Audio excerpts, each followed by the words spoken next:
Hello and welcome to the Gaggle, where we challenge and, if necessary, destroy media narratives. I'm Peter Lavelle. I'm also joined by George Szamuely, co-founder and partner here at the Gaggle. Not too long ago, George, you sent me an article from The Spectator by a gentleman named Patrick Bassem, and it's titled "Reasons Why the 2020 Presidential Election is Deeply Puzzling." It's very interesting that you sent me that article because the same writer was on Life, Liberty, and Levine yesterday on Fox News.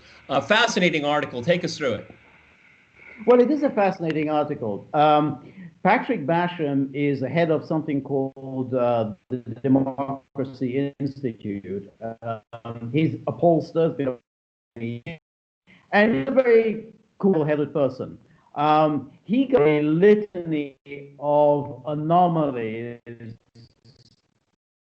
November the 3rd. He said there are just so many things about that election that make no sense, that we can't just simply accept it and say, oh, fine, everything good. It was all honky-dory. We just simply should accept Biden as the winner. I mean, he goes through a list. I mean, we don't have to repeat all of them. I mean, first of all, he says, it is extraordinary that Trump, an incumbent, would increase his vote by 11 million and yet still lose an election. I mean, it's unheard of, you know, and he compares it to Obama from 2008 and 2012. Obama lost 3.5 million votes in 2012 and still won a re-election comfortably.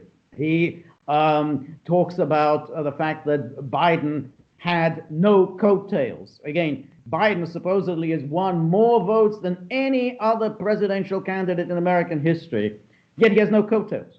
No one who's on the Democratic ticket was actually lifted up by Biden. The Democrats got a shellacking. It was a red wave. It was a red wave, you know, at the state houses, in the U.S. House of Representatives, in the Senate. The Democrats were trounced. Again, you're supposed to accept that and think that Biden won this historic vote. He talks about the fact that all of the metrics, which, leaving aside the polls, but in terms of Google searches, in terms of voter enthusiasm, in terms of money being raised by small donors, Trump won all of those categories. Then he says, again, if you look at what happened in the primaries, Trump absolutely creamed the primaries, 95%, which is, again, historic highs for an incumbent, 95%, whereas we know about Biden's abysmal performance in the primaries. So this doesn't make sense. There's just, and if you look, if you're going to say that, okay, it was all because it was mail-in voting, and it was because that's why there's so many people voted and so on. They said, well, how come we didn't see this swing to Biden all across the board? Why is it that we only see these huge spikes for Biden in those few critical bellwether states, or rather the swing states, the battleground states, which doesn't make sense, because when you have a historic victory, you sweep the board everywhere. There's a swing towards you.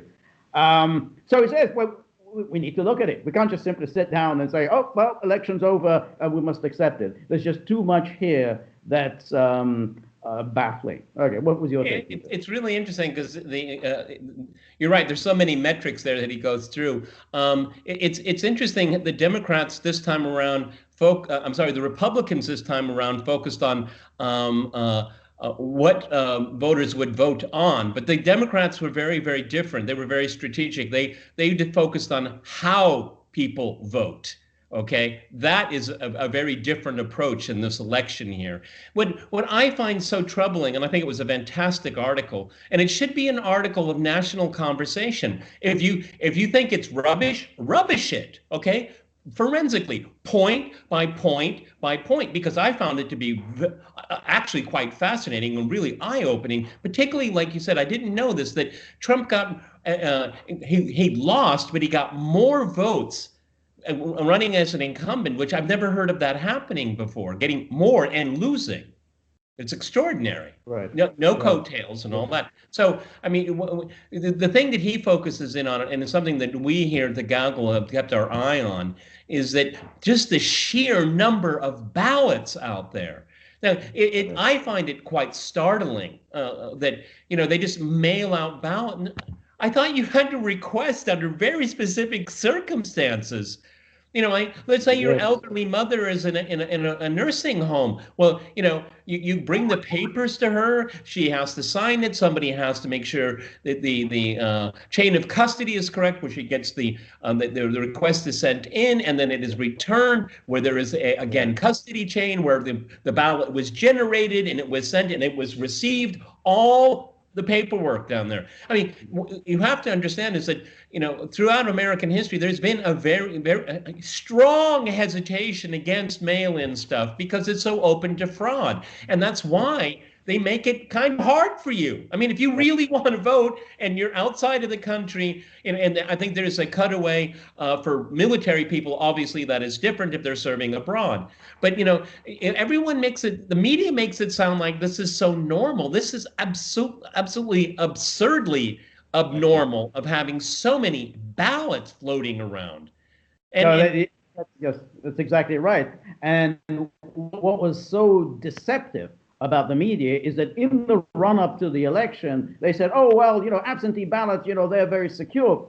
But yeah, because in the past, you have had absentee ballots with a lot of safeguards built in. You had to have a witness, you had to have a witness signature, the signature on the part of the voter and the signature in the register had to match. It had to be posted by a certain date. So all of these things were simply discarded.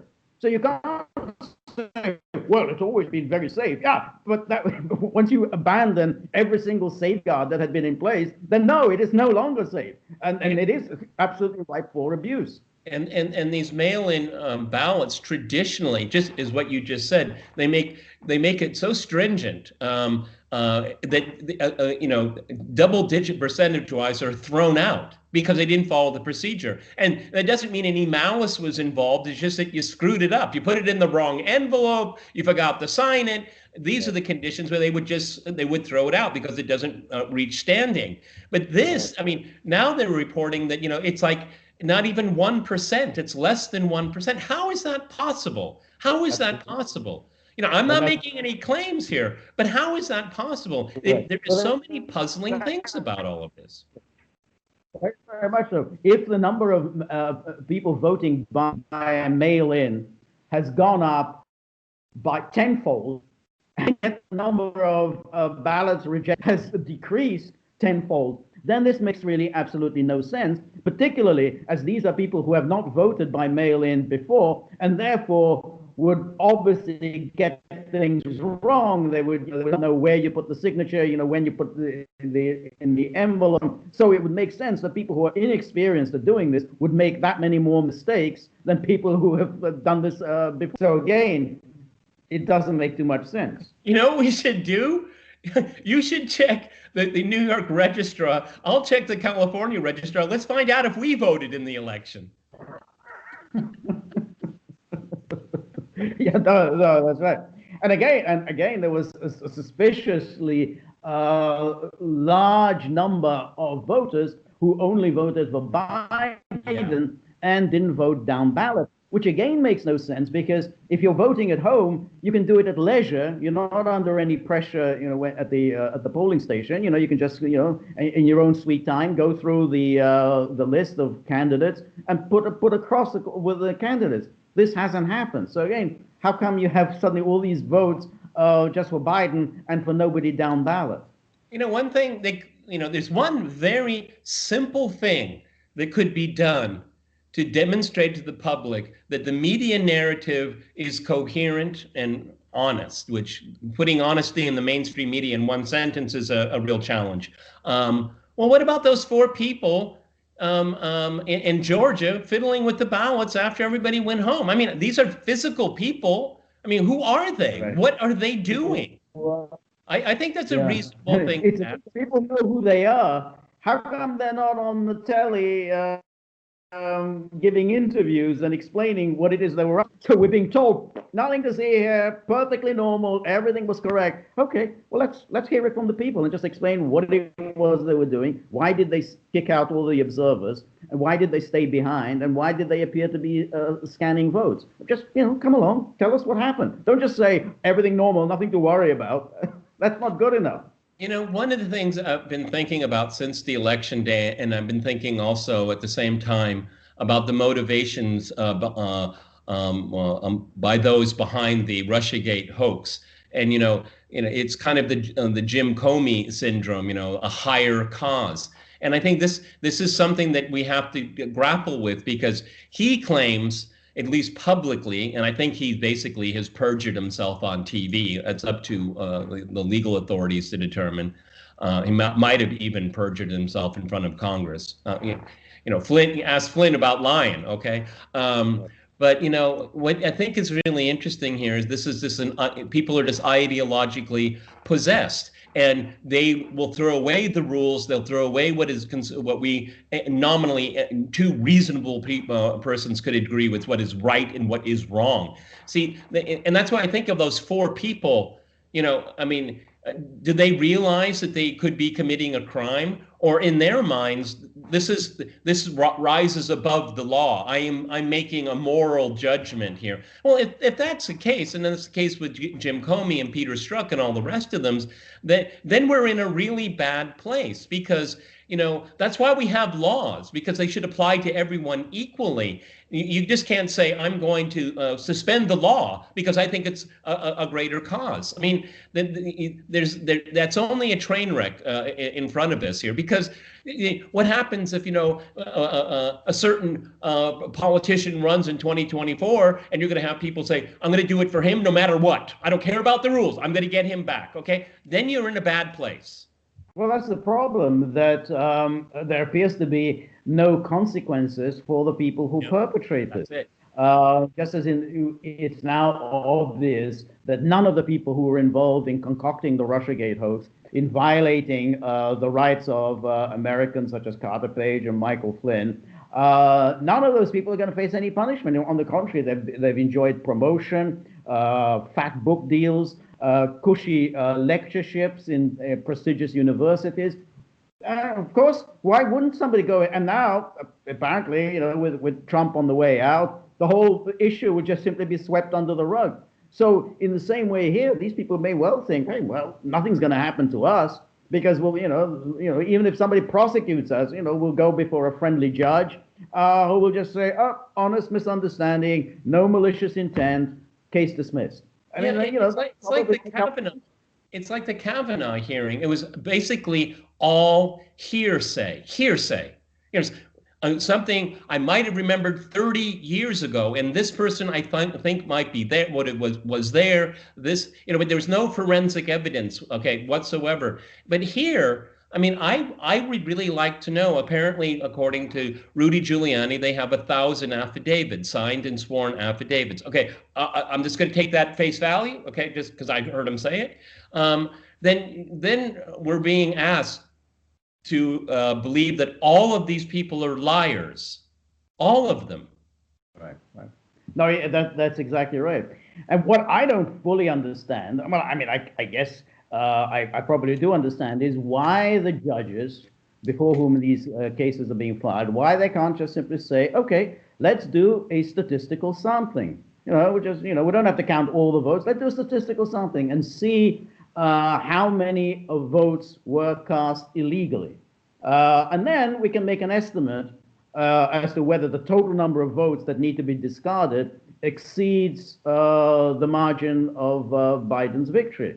But the courts don't have to overturn an election and say, okay, now we've determined the number of votes that have to be discarded exceeds Biden's margin. It is up to the state legislatures to draw consequences from that. They are the ones who are going to select the electors. So the notion of, well, courts aren't going to overturn an election result. No, they don't have to. It's not within their bailiwick to overturn election results. They can just simply say, well, look, there's something very bad has happened here.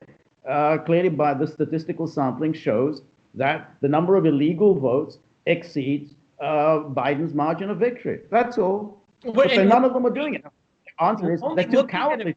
We're only looking at a few counties, okay? I mean, it's not as if, the entire, 300 million voters, whatever the number is, has to be overturned. No, I mean, it just laser focused on a few of these counties here that historically have election fraud, by the way. And just like you said, do a statistical analysis, a sampling, and see if it's all kosher here. See, what really bothers me, George, and we'll end on this, is that this is so important to so many people, is that why aren't they doing more to assuage the belief that people have that this was stolen and not doing anything about it? Again, this arrogance that they have, this arrogance, is too important. It's too important.